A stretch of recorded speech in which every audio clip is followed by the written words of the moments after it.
Welcome back, friends. My name is Carol and I have a passion for plants, and this is my channel, Houseplant Passion. So today we're gonna do a video that was requested by one of my viewers. We're gonna just be discussing the F word. That's right, we're gonna be discussing fertilization of our plants. And at least in my neck of the woods, in the Eastern Hemisphere in North Carolina, it is getting to be the growing season for us. It's a little bit longer. It's gonna be different for everybody. If you're in the Western Hemisphere, your plants are slowing down. If you're in the Eastern Hemisphere, relative where you live, your plants are gonna start ramping up and giving you more growth. So that being said, we're just gonna go over the basic 101. This is the basics of fertilization. This is how to not do too much. What should I choose relative to my plants? My disclaimer is this. This is what has worked for me in my 100 houseplants that I have. This knowledge has been learned through research, learning from other people who've had success with large collections of plants, and also trial and error.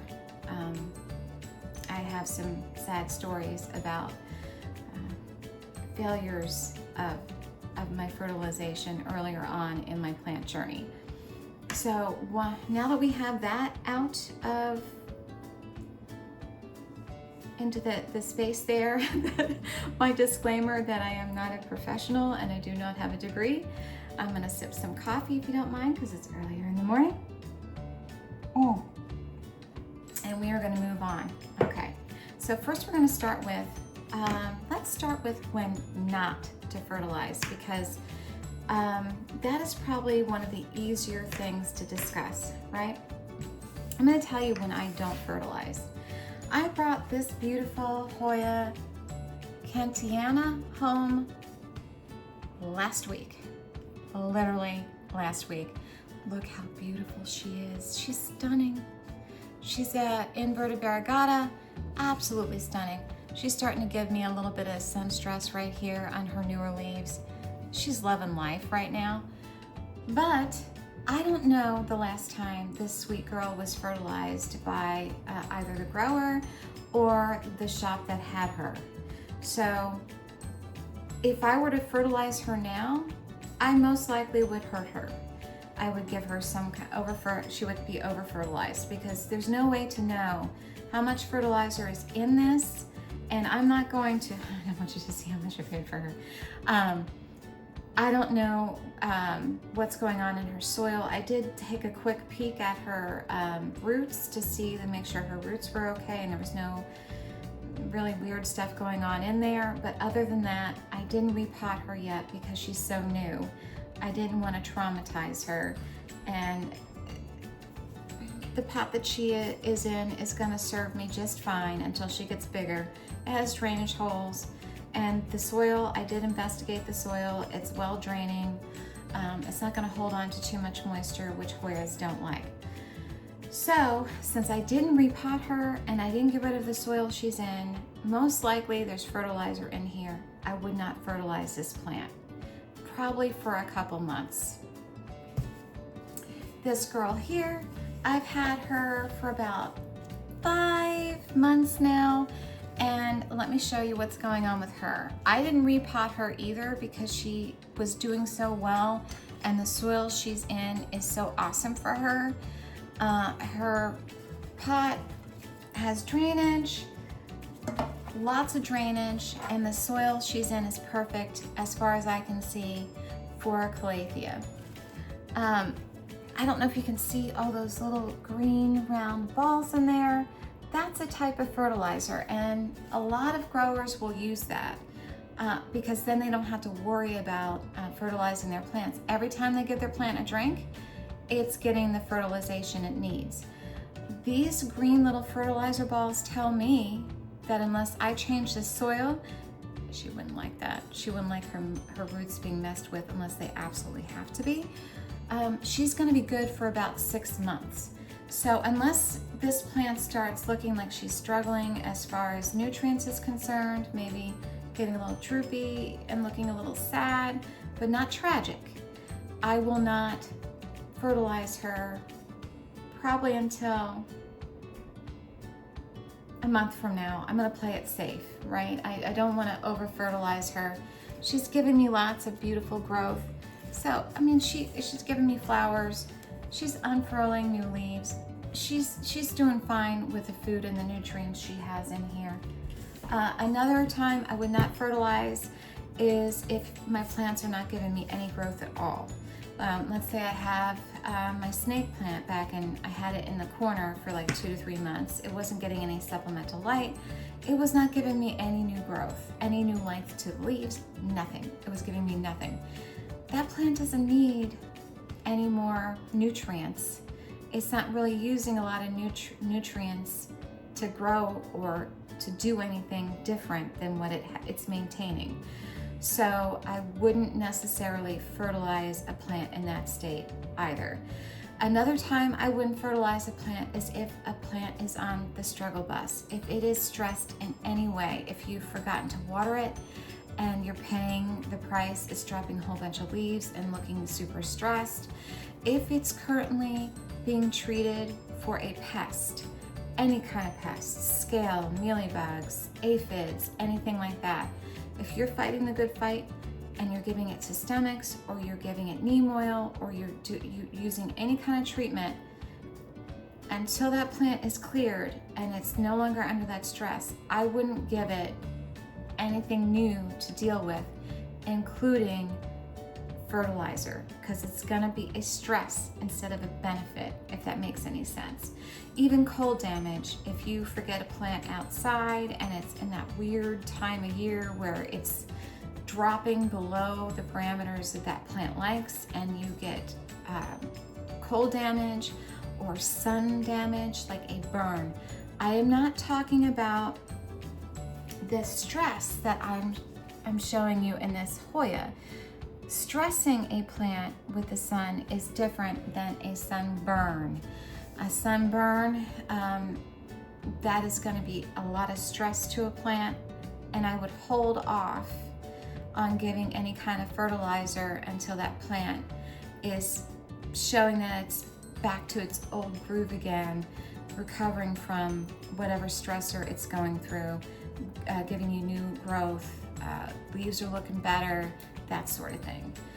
So I know a lot of people who do that. They use fertilizer as a medication, and it is not amoxicillin, it's not a penicillin, it's nothing like that.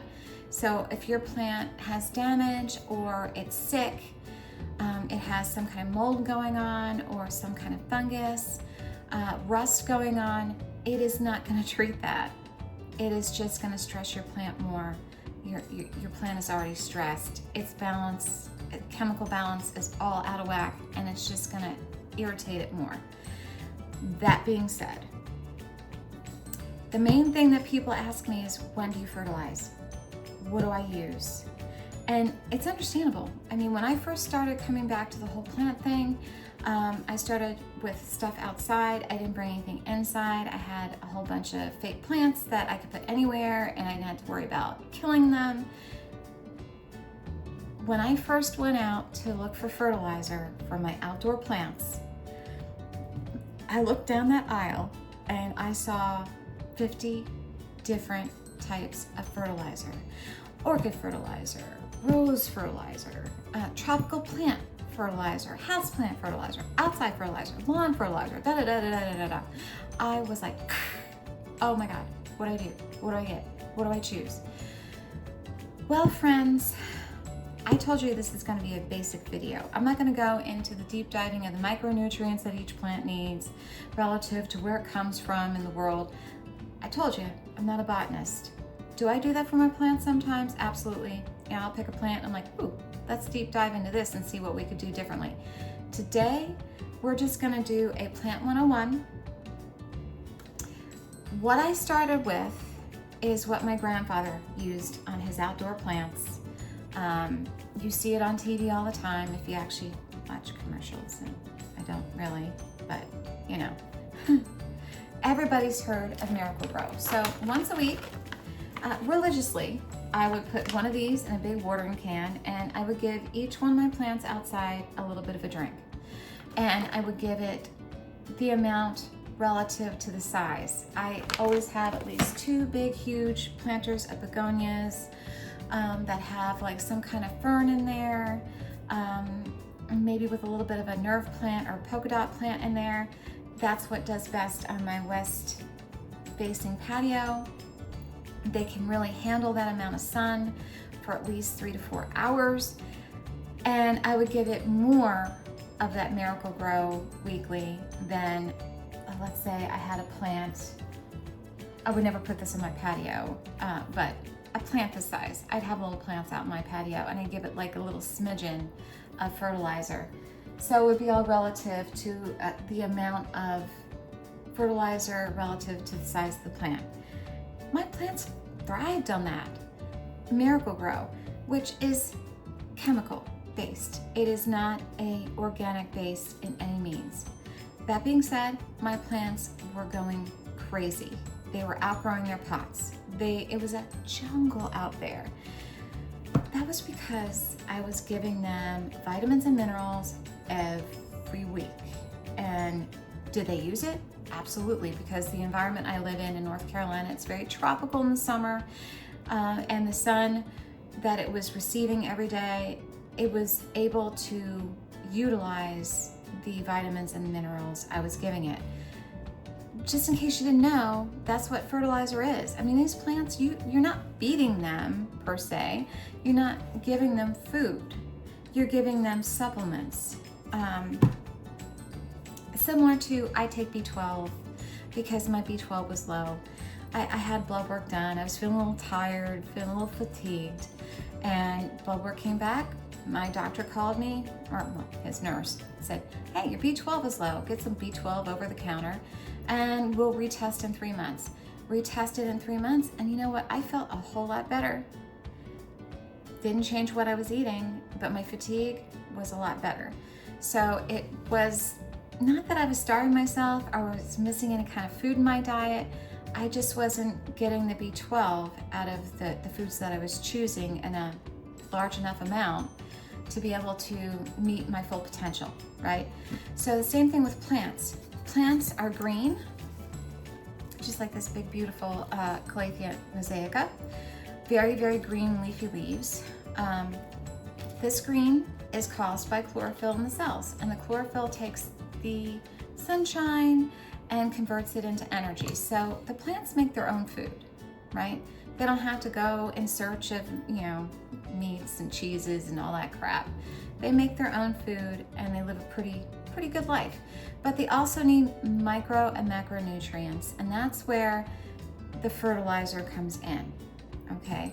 There's different types. I went over the Miracle-Gro.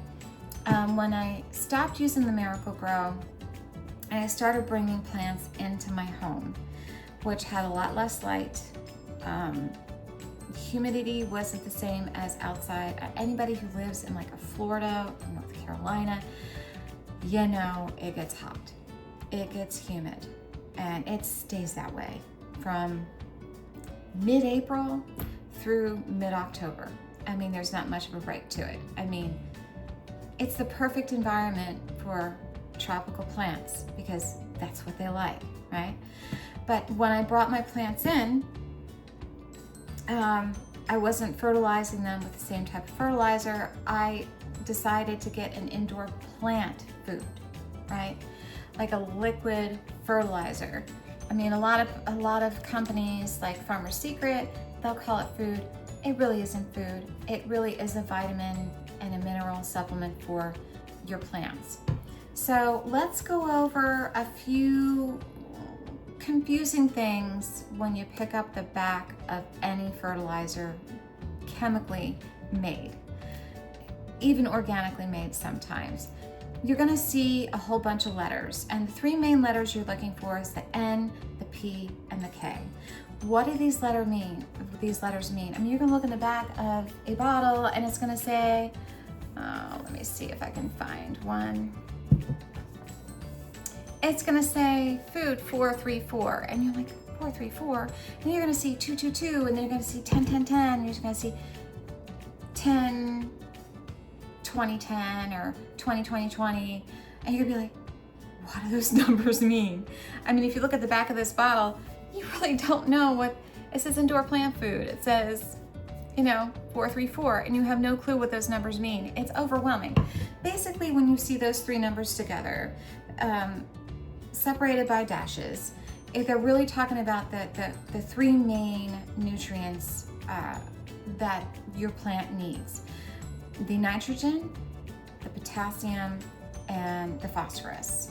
So it goes in order: nitrogen, phosphorus, and potassium. So let's go over what each one of those letters really means. So nitrogen is great for green leafy plants, and almost every plant you're going to bring into your home, whether it's a Dracaena, whether it's a Sansevieria, whether it's a Calathea, or it's a Pothos, they're going to have green leaves. Even if it's variegated, they're going to have green leaves. Even my Thai constellation Monstera has green in its leaves. Nitrogen is awesome and very necessary for green leaf growth. If you want to see your green leaf growth continue and to intensify, you're going to need to give your plants that nitrogen. So moving on from that is the middle number, which is phosphorus. And phosphorus, do your indoor plants need it? Some plants will need it more than other plants. Hoyas, absolutely, because they get these little peduncles and they give you these really interesting, like foreign looking flowers that smell amazing. Amazing. So that is good for flowers on your plants. My Calatheas, if you're gonna see a big difference in the flowering with phosphorus, maybe, maybe not. Are you gonna need a whole bunch of phosphorus in the fertilizer you choose for a plant that might give you a little bit of flowers here or there? Not so much. Is it important for, let's say, orchids or violets? Oh yeah. If they're gonna be giving you flowers all the time, like, plants like that, yeah, you're gonna wanna have phosphorus in your fertilizer. Now, let's discuss potassium. Potassium is a very odd nutrient for your plant, and it's very hard. I don't want to go down a rabbit hole explaining exactly how it affects your plants and what it does on a molecular level. Let's just say potassium is good for a plant for its immune system, so to speak. Plants have hormones. That's how they reproduce. That's how they, grow and how they interact with their environment, right? That's how they draw, beneficial bugs into them so they can pollinate and spread to different areas. It's a whole thing. Potassium is very good for its immune system and all those hormone developments and that sort of thing. So just to touch on it, if you want your plant to be able to help you help it to thrive and to fight off diseases like fungus and rust and basic pests, you're going to want to give it some kind of potassium in its fertilizer. Okay, so that has covered the three major ones. Are there other things that your plants need? Macronutrients? Yes. Am I gonna go into that?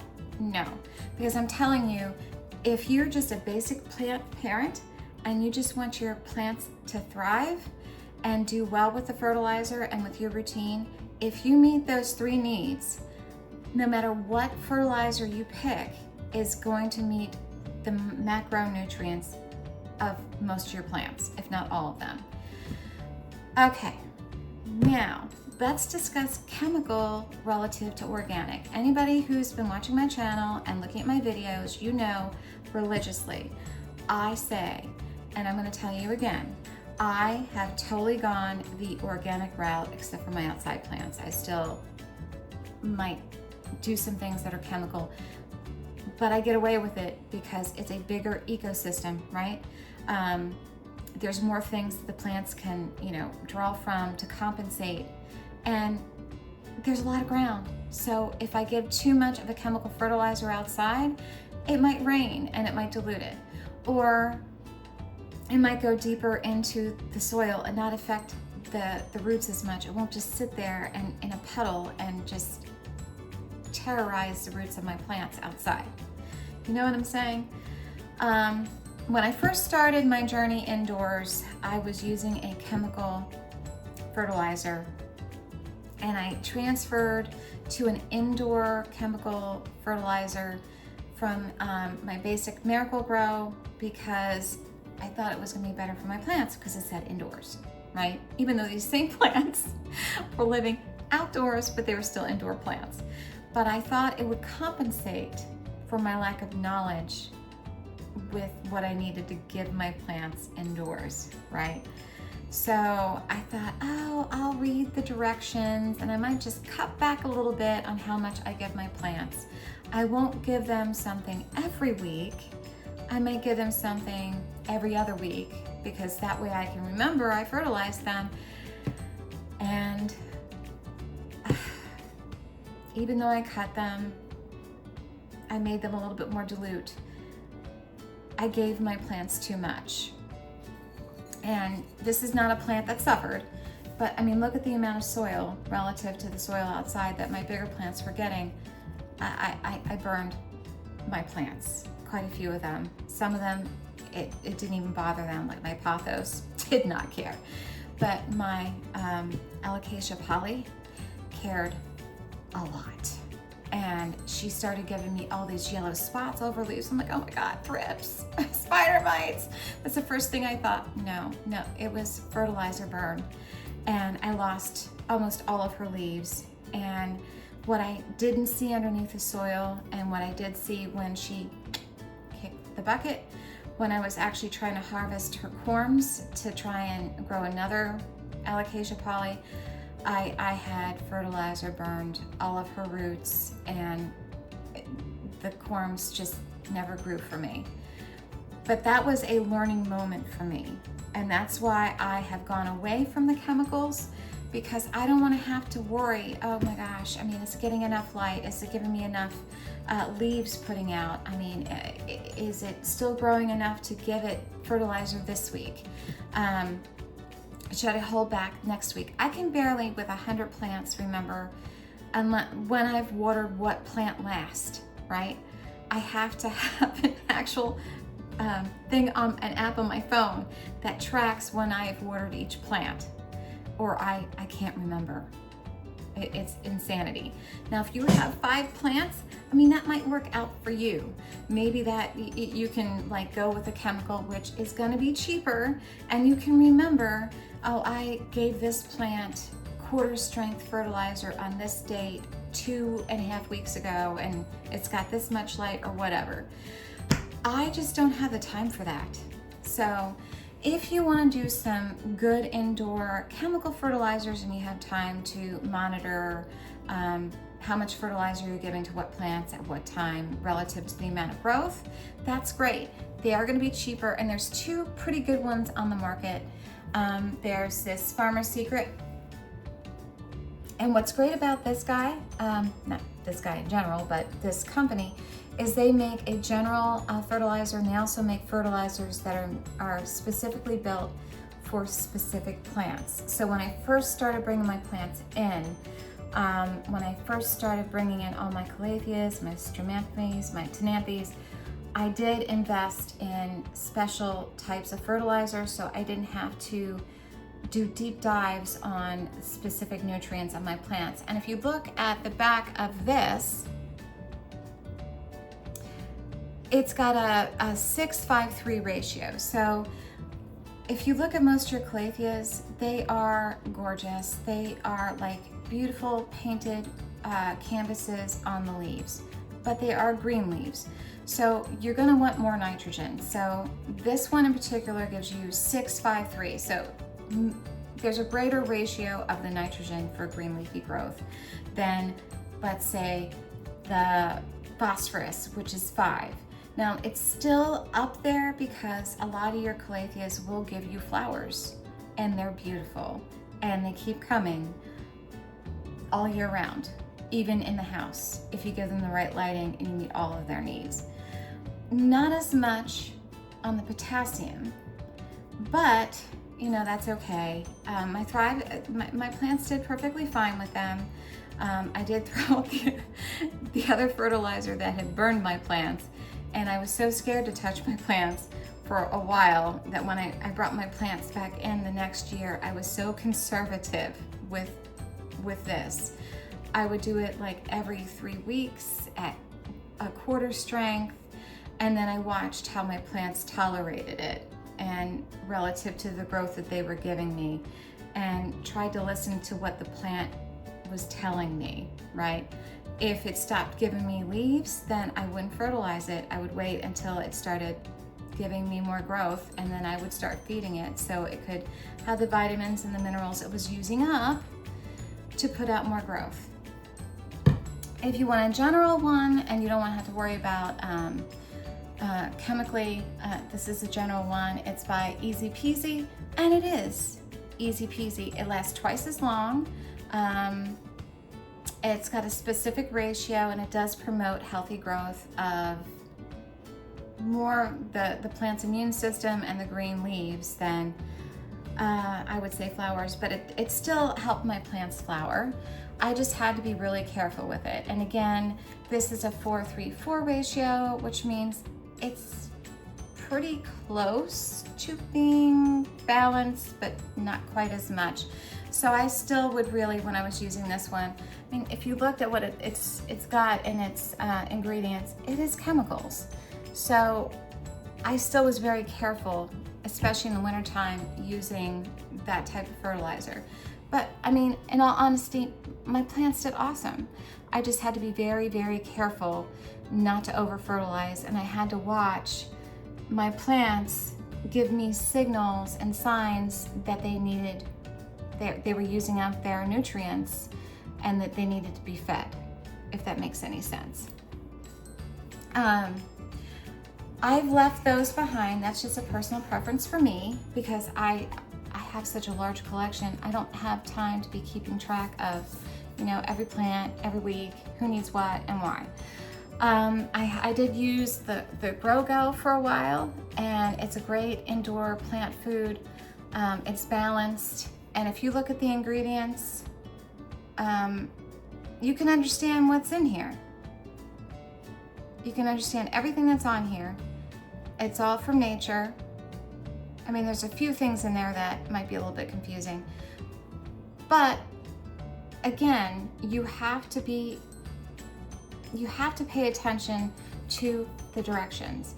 You have to follow the directions. And even with an organic fertilizer, I still am very conservative with my plants, especially in the fall and the winter, because they are slowing down a little bit more than they are putting out their growth in the spring and the summer, even though they might be putting out growth. I mean, this guy right here, I went to Texas, I came back, and he had 10 new leaves coming out the last week of December. It was insanity.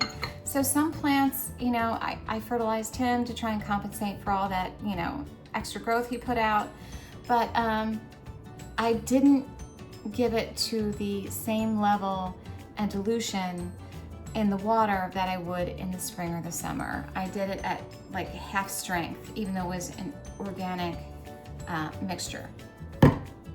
Now let's say you don't want to have to worry about that. You just want to be able to give your plants the good stuff whenever you want to do it. So that's where I got to, I would have to say a few months ago, maybe 3 or 4 months ago. I decided I wanted something that was closest to mother's milk of nature. You know how rainwater is mother's milk to plants. What could I get as far as fertilizer that would be like mother's milk, right? So I invested into liquid dirt, okay? Now the first one I tried was Alaska, it wasn't this, it was Alaska fish fertilizer. And let me tell you something. It's totally 100% organic. It's literally fish poop. I swear, I think that's what it is. Literally fish poop, okay? My plants friggin' loved it. And it was natural. It was very hard to give them too much. I could just give them a little bit of it every time I watered them and they exploded. It also smelled in my home like I had rotten fish in every corner for a day or two after fertilization. So that was problem number one with that fertilizer. I have some coming to me in the mail because it's coming spring season, and I'm telling you, I'm gonna give that to all my plants outside, because when I was using it on my plants outside, yeah, it stunk, and people would walk past my garden and be like, and they kind of give it a look, and then 2 days later they wouldn't smell it anymore, and it'd be like, did I really smell that? But I had ventilation outside. I had air going by and moving dry stuff off, and I have, rain coming down, kind of diluting everything. So it wasn't as prominent as kind of hanging in the air as it was in my home, right? Even my ceiling fans was not helping. And the other problem is I have quite a few floor plants that are toxic to animals, and my dog Uko, he doesn't bother with my plants ever. He just hasn't. He's not a chewer. He's not a nibbler. He just isn't. But when he was smelling that fishy smell, I don't understand. I mean, dogs eat poop, right? I'm just saying. He was so focused on my plants, he couldn't leave them alone. Like, he was doing a lot of sniffing. Did he nibble on anything? No, but I was concerned that he might. And there's quite a few plants in my collection, like my ZZ plants, my Sansevieras, my Dieffenbachias. Although she's out of his reach, I just didn't want to give him any reason to try and stretch his limits and nibble on that plant. So that's when I decided to invest in liquid dirt. Liquid dirt is fantastic. My plants love it. I just got another packet in the mail.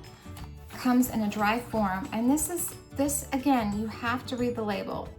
It's awesome. It's not cheap, but it lasts forever. There's a step method to preparing the liquid dirt. It comes in a powder form in the pouch. What you're gonna do is you're gonna take some distilled water, pour it in the pouch. You're gonna shake it up, and you're gonna create kind of like a concentrated, I wouldn't call it a syrup, but it's really, really concentrated. You can keep that forever. It will not expire. It's fantastic that way because it's in a nice sealed pouch. But you can't give that to your plants. This is why it is important to read the directions, because you could hurt your plants because it's so concentrated. You're then gonna take this and you're gonna put it into, I use old distilled water containers that I have lying around. I take maybe a capful of this, not a cup, a capful of this. I use a dropper. I have a little dropper bottle, and I put that in a gallon of distilled water. I shake it up really, really good, and then I put it aside. I'm still not gonna give that to my plants. I'm not going to do that. The final thing I do is I take a cup. I'd say like 8 tablespoons of that, not tablespoons, I would say 8 teaspoons. Yeah, teaspoons of that, and I add it to a gallon of my distilled water or my rainwater, whatever I have that week, or that watering, and I give it to my plants. And that way I can give it to them almost every time I water them, which is maybe once a week or so, unless it's my zebra plant that has to be watered every other day because it's all powder. Anyway, so moving on from that, I use this when I water my plants probably once a week, once every other week. but it would not hurt to do it every time I water. And there are times when my plants are giving me lots of growth. They all are, and I continue to give it in every watering, and it has not harmed my plants at all. It's only been helpful to them. Another thing I like to use on my plants, and I ordered it, and I'm sorry, I do not have an actual package to show you, is worm castings. That's just a fancy word for worm poop, okay? It comes in a powder form, and if I repot my plants, every time I repot my plants, I will put a little bit in there in the substrate when I put my plants in their new pot, in their new soil, so it gets a slow, very mild release fertilizer. That stuff is super, super mild, but your plants are gonna love it. Even though my plant over here, my variegated green calathea over here, my Beauty Chem, even though she has that slow release fertilizer in there, I sprinkle a little bit of the worm castings on top. And I am a top waterer, except for a couple of my plants who will throw an absolute fit if I top water them. I'm looking at you, TriStar Stramanthe. It's a true story. She didn't like it, and she'll let me know it. So I specifically can't really use that method with her because I can't top water her and she won't get the benefit of that. So she just kind of has to put up with the regular liquid dirt that I give her. But I top water all my other plants. I mean, I have 100 plants. I just don't have the time or the energy to be letting my plants soak up from the bottom what they want. So I kind of have learned what plant takes what amount, and honestly, I don't even have to do that because all my plants have drainage holes and they are in a cover pot. And if I overwater them, I just take a quick peek in all their little cover pots, and then if I've overwatered any of them, anything they don't want comes through the bottom and I throw it out. That being said, when I top water all my plants, it kind of breaks down and takes some of the nutrients of those worm castings that I've sprinkled over the top of my plants. I probably do that every 2 weeks or so. I replenish that, and it just adds to the benefits of my liquid dirt, which is what I'm truly obsessed with right now. So I hope this was helpful to you. Maybe you can see why I choose organic. Organic, you don't have to be as picky or scared or hesitant with how many times and what schedule you pick to fertilize your plants. It's organic. Plants are gonna get more nutrients, less nutrients, that sort of thing, naturally in the wild. They're gonna have times of struggle and famine and times of plenty. So if you give them something natural like liquid dirt or Alaska, the fish fertilizer that I was talking about earlier, your plants are gonna love it. And it's really, really hard, especially even with worm castings, to overdo it with your plants, no matter what time of year. As long as you are not fertilizing them if they're in a stage or going through something where they should not be fertilized with a generalized fertilizer, like this girl. I mean, she just came home. I don't know what's going on in her soil. She's got to have fertilizer in there. It's probably gonna last her a month or two. Same thing with this girl. I can actually see that the slow release granules. Am I gonna give her fertilizer the first 6 months I bring her home? No, not unless she looks like she's struggling and she's putting out less leaves, less growth. Then I might start picking up fertilization on her. But does she love getting some worm castings on the top of her soil? Absolutely, even though she has that slow release already in her soil from the person that grew her. The whole take on it is, when you do organic, it takes the stress out of it. It's more expensive, but I feel like it's worth it with your, at least for me, the psychological stress is a lot less. You don't have to worry about accidentally even with a good dilute chemical fertilizer, running the risk of fertilizer burn, because a lot of plants, they can come back from it. But my Alocasia poly and one of my white butterfly syngoniums, she's still struggling, and this was a long time ago. I do have another white butterfly syngonium that didn't have the effects of that, and she is just full and like crazy, filled out her pot. And my poor girl who had the fertilizer burn on her roots is still on the struggle bus. So I'm just giving you this advice because this is what I followed in my household. Learn from my mistakes. Know that mistakes will happen. It's okay. And most plants, they will rebound. They go through some struggles in nature, and they are going to go through some struggles with you, whether it be the wrong fertilizer, too much fertilizer, too little fertilizer. You're going to learn to live with each other, and you're going to come to a balance, whether it be Miracle Grow that you're going to get because it's super cheap, or if it's like some kind of liquid, high quality fertilizer that's chemical, and you're just going to try and figure it out because it's a little bit cheaper. You're going to find what works for you.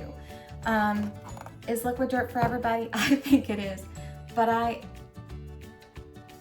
I'm willing to like jump in there and put a little extra money into it, so I don't have to put a whole bunch of thought into it. So anyway, I hope you found this helpful. I hope it helped take a little bit of anxiety out of fertilizing your plants, and you'll find a good routine that works for you and your green leafy family members. Remember, if you found this video helpful on the basics of fertilization of your houseplants, hit the like button and subscribe to my channel, share it with your friends, and until next time, give your green leafy friends lots of love. See you next time.